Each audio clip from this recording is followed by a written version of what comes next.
En fait, la méditation, elle nous permet d'explorer des espaces de conscience. C'est-à-dire que dans un premier temps, on voit ça comme un exercice un petit peu barbant parce que c'est superficiel. Au démarrage, la méditation, c'est quelque chose qui, pour ceux qui n'ont pas de facilité à plonger à l'intérieur, qui ont tendance à rester en surface et dans le mental, euh, c'est barbant, parce qu'ils n'entendent pas ce qu'il y a de subtil à entendre, parce qu'ils n'accèdent pas à des espaces qui sont extrêmement riches en matière d'enseignement. Mais l'idée de la méditation, c'est justement d'aller au-delà de ce qui paraît. C'est beaucoup plus profond que ce qui se passe en surface. Et que cela passe par des projections extérieures ou par une exploration intérieure. Et donc, dans un premier temps, bien sûr, c'est un exercice qui nous demande de sortir du mental, donc on va chercher à se focaliser, par exemple, sur des zones du corps spécifiques, sur des concepts ou sur des formes spécifiques, pour mettre toute notre pleine conscience dans l'objet de notre projection, ce que j'appelle des projections de conscience. Mais dans un second temps, cette méditation, elle va pouvoir être de plus en plus en reliance avec quelque chose de plus interne, de plus profond et de connecté à, par exemple, son soi divin ou avec son inconscient. Parce que ce qu'on peut explorer à travers la méditation, ce sont énormément d'espaces de la conscience. Si j'ai envie, dans ma méditation, de me relier à une divinité spécifique, je peux complètement le faire. Et donc, je vais simplement axer ma méditation autour de, je ne sais pas moi, la visualisation de cette divinité.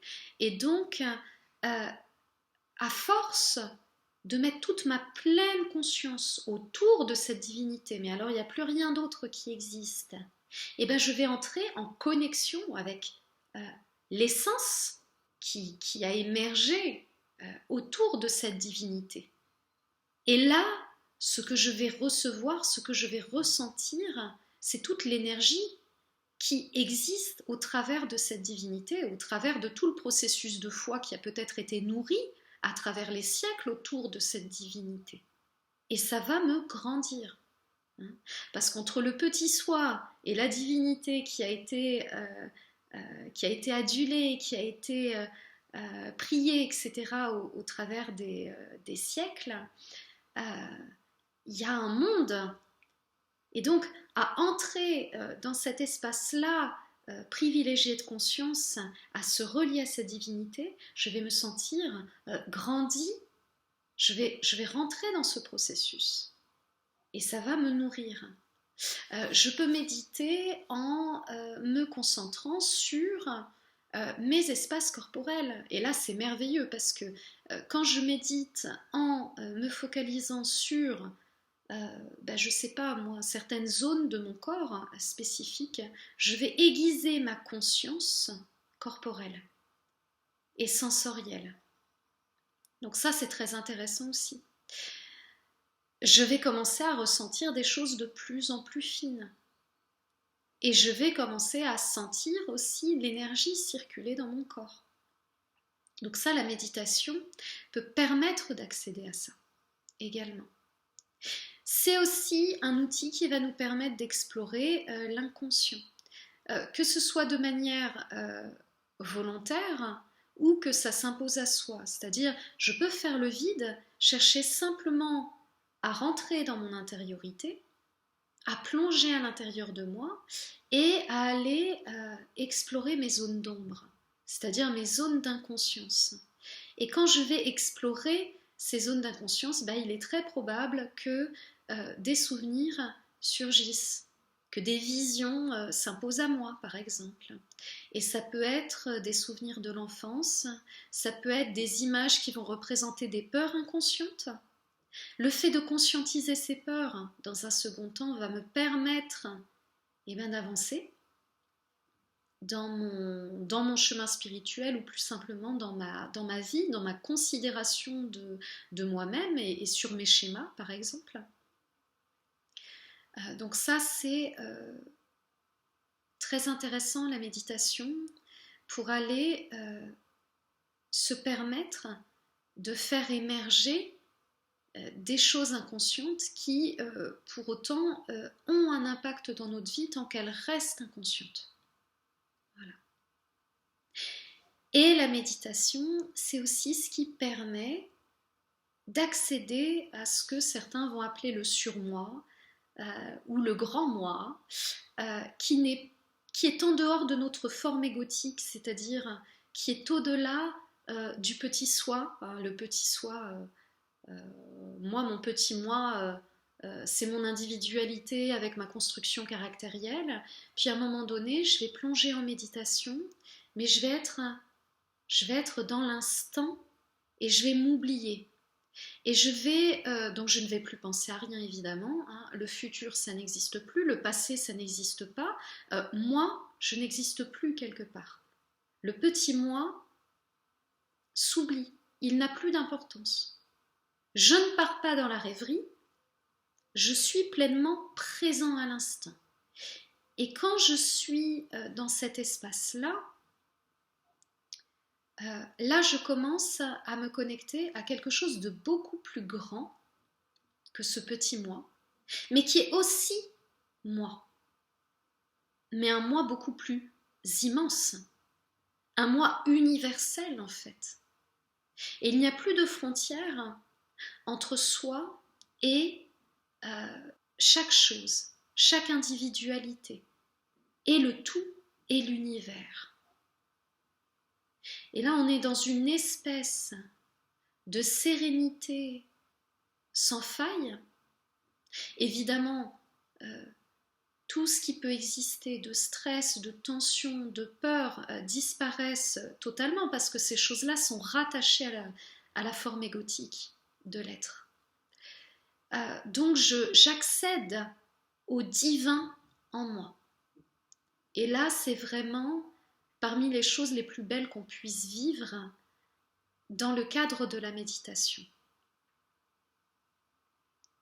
La méditation, ça va permettre aussi à certaines personnes de se relier à des énergies, soit avec lesquelles elles décident de se connecter en conscience, soit qui viennent à elles dans le cadre de la méditation, parce que dans la méditation, on ne se limite pas à nos capacités physiologiques habituelles.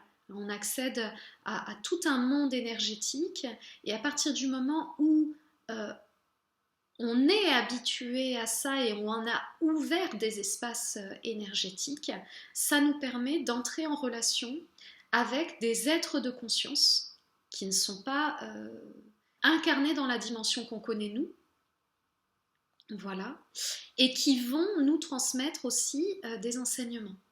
Ça, c'est tout à fait possible. On peut accéder à des mémoires également. Certaines personnes vont vous parler des mémoires akashiques. On peut accéder à des mémoires ancestrales aussi, ou à des mémoires de l'âme. Donc tout ça, c'est très intéressant et vraiment, ça nous nourrit, ça nous apprend énormément aussi d'un point de vue énergétique. Il faut savoir que si on s'attache à une forme spécifique, c'est-à-dire si on médite toujours de la même manière en allant se connecter toujours aux mêmes espaces, on va approfondir nos capacités et nos perceptions dans ces espaces-là.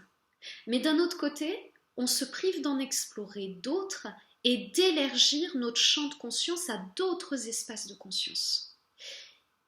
Donc, c'est intéressant aussi de savoir que les formes vers lesquelles on se dirige sont des façons d'appréhender la conscience. Mais des formes, il y en a énormément et on peut même les inventer. La conscience, c'est l'essence. L'essence, elle n'a pas de limite. L'énergie, elle n'a pas de limite de forme. C'est nos projections qui vont donner des formes et qui vont faire que c'est sous cette forme-là que ça va se manifester. Ou parfois, sous un certain corps, ça va venir à nous. Mais si on réalise que on peut aussi le créer et le générer dans d'autres structures et au gré de notre imagination, là on va explorer des champs de possibilités qui sont immenses et ça va nous nourrir encore davantage. La forme qu'on va projeter est une manière de vivre l'expérience. Mais l'énergie et l'essence et la conscience explorent absolument toutes les formes. Et comme nous sommes des êtres de conscience, nous avons la possibilité de créer de nouvelles formes, d'imaginer de nouvelles formes. Et ça va se générer dans nos perceptions. Donc la méditation, c'est la même chose. On va vraiment chercher à vivre des expériences de conscience et plus on va pratiquer et plus ce sera facile de réaccéder aux espaces qu'on a ouverts. C'est un peu comme si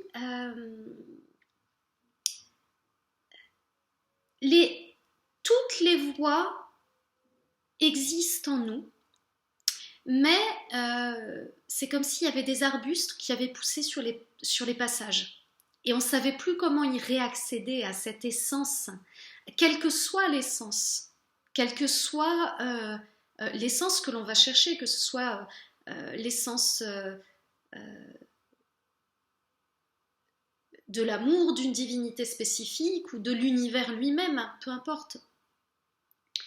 Et donc, quelque part, quand on part en méditation et qu'on trouve un chemin et qu'on accède à l'essence d'un concept ou à l'essence divine elle-même, on a réussi à débroussailler le chemin. Eh bien, en repartant en méditation, le chemin, il suffit de lâcher prise et d'y retourner. Mais il a déjà été ouvert, c'est beaucoup plus facile. Et ça s'efface pas. Ça s'efface pas. Donc on y retourne. Et puis même, on va pouvoir aller sur le chemin juste à côté parce qu'il va permettre des accès qui vont nous ouvrir à d'autres perceptions et petit à petit, ça va se dessiner comme un arbre. Et c'est de plus en plus facile. Quand on accède à ces espaces de la conscience, qu'on se met en reliance avec ces espaces, notre conscience individuelle et corporelle, elle grandit, elle se nourrit de ça, elle s'enrichit et elle évolue. Et plus on évolue, plus on accède à d'autres espaces de la conscience, et plus on évolue, et plus on attire à soi des êtres de conscience aussi, qui vont chercher à mettre en place des échanges et des relations. Et là, c'est très instructif. Ça nous grandit encore davantage. Donc on peut même recevoir des initiations de la part d'êtres de conscience qui ne sont pas incarnés dans notre plan de réalité grâce à ces explorations. Et ce qui va nous permettre de grandir encore dans nos perceptions et dans nos dons et d'approfondir toujours davantage le champ de nos compétences et connaissances sur le plan énergétique.